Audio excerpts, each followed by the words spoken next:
बिस्मिल्लाहिर्रहमानिर्रहीम। अस्सलामु अलैकुम क्लास। बेटा, कल हमने लेक्चर नंबर 4 के अंदर हमारा साउंड का टॉपिक स्टार्ट किया था और उसमें हमने करेक्टरिस्टिक्स ऑफ साउंड और लाउडनेस एंड इट्स फैक्टर पढ़े थे। ठीक है, अब इसके बाद साउंड का टॉपिक ऑलमोस्ट एंड है और लेक्चर नंबर 5 के अंदर हम साउंड के अंदर एक मज़ीद उसकी प्रॉपर्टीज़ पढ़ेंगे और वो है इको एंड बीट्स। ये लास्ट प्रॉपर्टी है और इसके साथ ही इस चैप्टर की थ्योरी भी एंड हो जाएगी और इंशाल्लाह लेक्चर नंबर 6 से हम फिर इससे रिलेटेड न्यूमेरिकल सॉल्व करना स्टार्ट करेंगे। तो चलते हैं अपने लेक्चर की तरफ। सबसे पहले आपके पास चीज़ क्या है, इको। कि इको क्या चीज़ है, इको क्या होता है, what is echo? The sound heard after reflection from a surface after 1/10 second of tenth of a second when the sound has ceased is called an echo। देखिए बेटा, इको किसको कहते हैं? अगर आप किसी माउंटेनियस एरिया में जाएं या अगर आप किसी खाली घर में हो जहाँ सामान वगैरह ना हो और आप कोई बात करते हैं, फॉर एग्जांपल अपना नाम लेते हैं, तो वह नाम आपको खुद सुनाई देता है, रिफ्लेक्ट होकर आपकी तरफ आता है। तो ये जो आपकी साउंड होती है, जो आपको खुद रिफ्लेक्ट होकर आती है और आपको खुद सुनाई देती है, तो वो जो है वो इको कहलाती है। तो इको जो है वो 1/10 ऑफ अ सेकेंड में क्रिएट होती है। यानी अगर हम 1 सेकेंड के 10 पार्ट कर दें तो उस पहले पार्ट में इको क्रिएट हो जाती है, यानी सेकंड से भी कम टाइम लगता है इको के क्रिएट होने। तो कोई भी ऐसी साउंड जो आपको रिफ्लेक्ट होकर खुद सुनाई दे रही है तो वो आपका इको कहलाएगी। और इसमें एक छोटा सा जो है वो न्यूमेरिकल टाइप का आता है, ये कि इको के लिए मिनिमम डिस्टेंस कितना होना चाहिए। एक पर्टिकुलर डिस्टेंस होता है इको का, अगर उससे कम डिस्टेंस है तो इको जनरेट नहीं होगी। तो इको के जनरेट होने के लिए मिनिमम एक पर्टिकुलर डिस्टेंस है, वो कितना होना चाहिए कि उस पर इको जनरेट होगी आपकी। तो ये आपके शॉर्ट क्वेश्चन में आ सकता है, ये प्रूफ छोटा सा। Let us consider a person shout and hear his own echo after 1/10 of a second. For example एक पर्सन है जिसको हम ऑब्जर्वर का नाम दे रहे हैं, यहाँ पर ऑब्जर्वर है। 1/10 of a second from an obstacle D. ठीक है, एक ऑब्स्टिकल यहाँ रखा हुआ है, हार्ड ऑब्स्टिकल। डी उस पर्सन का फासला है ऑब्स्टिकल के साथ, यानी ये आपका एक हार्ड ऑब्स्टिकल है जहां पर इको साउंड टकराएगी और टकराकर वापस आएगी।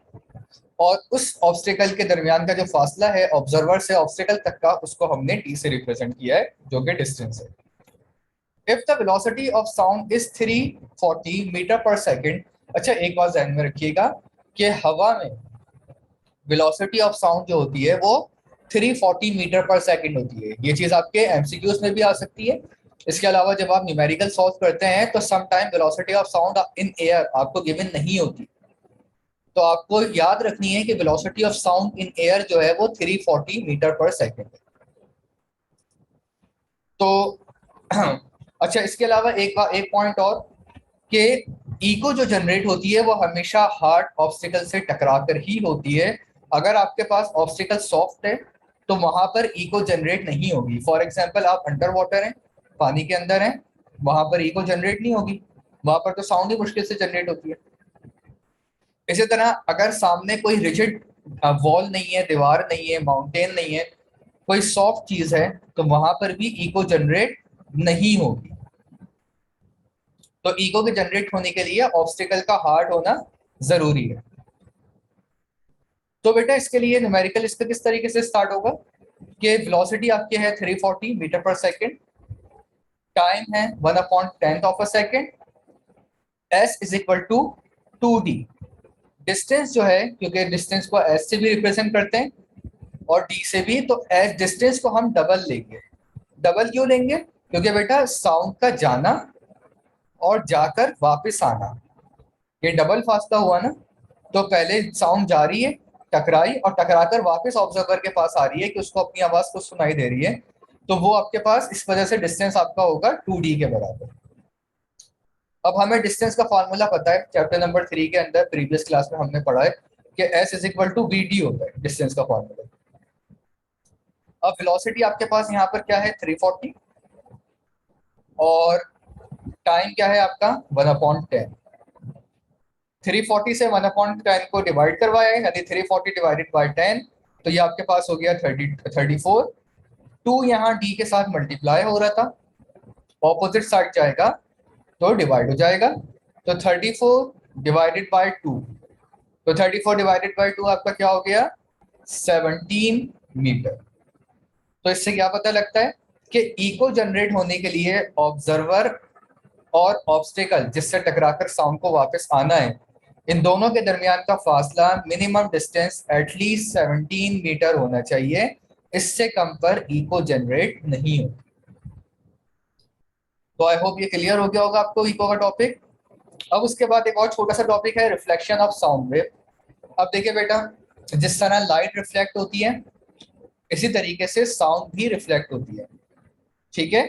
और जो लॉस ऑफ लाइट के रिफ्लेक्शन जो लाइट के रिफ्लेक्शन के लॉस होते हैं वही साउंड के होते हैं, कि जिस एंगल से साउंड टकराई है उसी एंगल से उसको वापस भी आना चाहिए, तो वो रिफ्लेक्शन ऑफ साउंड कहलाता है, कि एंगल ऑफ इंसिडेंस और angle of reflection. Angle of incidence का मतलब है जिस एंगल से साउंड टकरा रही है, और एंगल ऑफ रिफ्लेक्शन का मतलब है कि जिस एंगल पर साउंड वापस आ रही है वो दोनों इक्वल हो, ठीक है, विल बी सेम। तो ये आपका रिफ्लेक्शन ऑफ साउंड है। इसके अलावा एक और छोटा सा टॉपिक है interference of sound. When two sound waves of coherent same kind source arrive at a point simultaneously, they superimpose and become greater. At some point, it becomes shorter. This phenomena is called interference of sound. देखिए बेटा, interference के बारे में तो आप लोग इससे पहले भी डिटेल में पढ़ चुके हैं कि दो वेव्स जब आपस में एक दूसरे के साथ टकराती हैं तो वो उनका इंटरफेरेंस कहलाता है। अब यहाँ पर क्योंकि साउंड की बात हो रही है तो इस वजह से इंटरफेरेंस के टॉपिक को दोबारा से रिवाइज करवा रहा हूँ कि इंटरफेरेंस जो होगा वो साउंड के अंदर भी जनरेट होता है, साउंड वेव के अंदर भी जनरेट होता है। जिस तरह की ये दो साउंड वेव्स हैं, दोनों ट्रेवल कर रही हैं, एक का क्रेस्ट दूसरे के क्रेस्ट के साथ मिल रहा है, एक का ट्रफ दूसरे के ट्रफ के साथ मिल रहा है, तो ये इंटरफेरेंस आपका कौन सा इंटरफेरेंस होगा, कंस्ट्रक्टिव इंटरफेरेंस, ठीक है। और अगर जो है आपकी एक का क्रैश दूसरे के ट्रफ के साथ मिले और एक का ट्रफ दूसरे के क्रैश के साथ मिले वेव्स का, तो ऐसा इंटरफेरेंस क्या होगा, डिस्ट्रक्टिव इंटरफेरेंस। तो डिस्ट्रक्टिव इंटरफेरेंस में साउंड जो जनरेट होगी वो आपकी नॉइस कहलाएगी, क्योंकि ऐसी साउंड जो है वो अंडरस्टैंडेबल नहीं होती, इजीली समझ नहीं आती, वो शोर कहलाती है। जैसे ट्रैफिक का धुआं और ट्रैफिक का शोर, ठीक है। इसी तरह जो है वो बहुत सारे लोगों के एक साथ बोलने की आवाज किसी क्राउड के अंदर, किसी इवेंट के अंदर, तो वो आपका नॉइज कहलाएगी।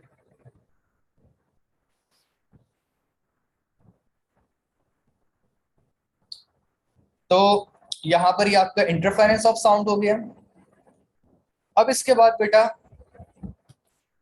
एक छोटा सा टॉपिक है वेलोसिटी ऑफ साउंड। अच्छा, ये आपका एक रीजन भी बनता है एग्जाम के अंदर, और वो रीजन किस तरीके से होता है कि डिफाइन रीजन के why flash of lightning seen earlier than sound hears, के फॉर एग्जांपल बिजली की चमक है, ठीक है, बिजली की चमक की आवाज हमें बाद में सुनाई देती है और बिजली जो है वो पहले नजर आती है चमकती है।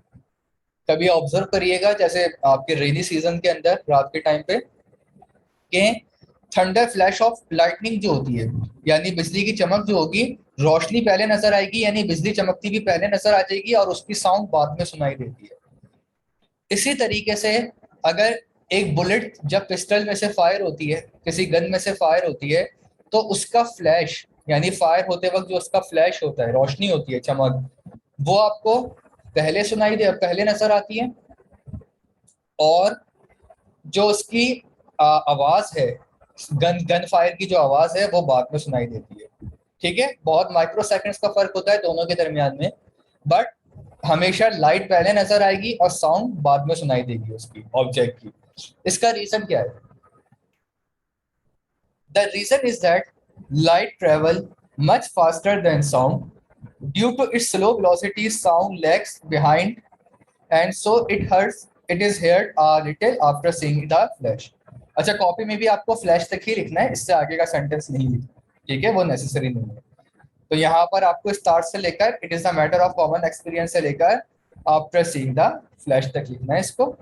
तो बेटा इसका रीजन क्या है कि स्पीड ऑफ लाइट साउंड के मुकाबले में बहुत ज्यादा होती है, ठीक है। स्पीड ऑफ लाइट जो इन एयर जो है वो हमारे पास होती है 3 multiply by 10 raise to the power 8 metre per second, ठीक है। लेकिन स्पीड ऑफ साउंड जो होती है वो इसके मुकाबले में बहुत कम होती है, ठीक है, वो होती है 340 metre per second in air के अंदर। तो इस वजह से क्योंकि लाइट की स्पीड ज्यादा है तो फ्लैश हमें पहले नजर आता है और साउंड हमें बाद में सुनाई देती है। तो आई होप यहाँ पर ये क्लियर हो गया होगा टॉपिक इसका आपको। अब इसके बाद आपके पास एक छोटा सा टॉपिक आता है, what do you understand by beats. Beats क्या होती है?